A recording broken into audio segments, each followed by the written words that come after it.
ചെറിയ നിലാവുള്ള പാതയിലൂടെ ഒറ്റയ്ക്ക് നടന്നു നീങ്ങുമ്പോൾ പുറകെ അടുത്തേക്ക് ആരോ വരുന്നത് പോലെ. തിരിഞ്ഞു നോക്കണമെന്നുണ്ട്. തിരിഞ്ഞാൽ ഓടേണ്ടി വരുമോ? ഓടി അവസാന ലക്ഷ്യസ്ഥാനത്ത് എത്തിയില്ലെങ്കിലോ?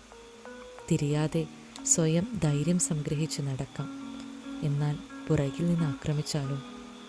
സ്ത്രീകൾക്ക് ചിലപ്പോൾ അല്ലെങ്കിൽ പലപ്പോഴും അനുഭവപ്പെട്ടുകൊണ്ടിരിക്കുന്ന ഒന്നാണ്. എന്തുകൊണ്ട് ധൈര്യപൂർവ്വം ഒന്ന് തിരിഞ്ഞ് ആക്രമിക്കാൻ വരുന്ന എന്തായാലും നേരിടാം എന്ന ആത്മവിശ്വാസം ഇല്ലാത്തത്? ചെറുപ്പം മുതലേ പഠിക്കാത്തത്? ഞാനും അടങ്ങുന്ന സമൂഹം അവളെ സ്വായത്തമാക്കാൻ അനുവദിക്കാത്തതുകൊണ്ട്?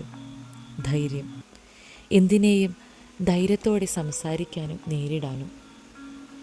അന്നും രണ്ട് പക്ഷം ഉയരും. അവൾക്കൊന്ന് ഓടാമായിരുന്നു എന്നും, അവൾ പോരാടാൻ ശ്രമിച്ചത് എന്തുകൊണ്ടും നന്നായി എന്നും.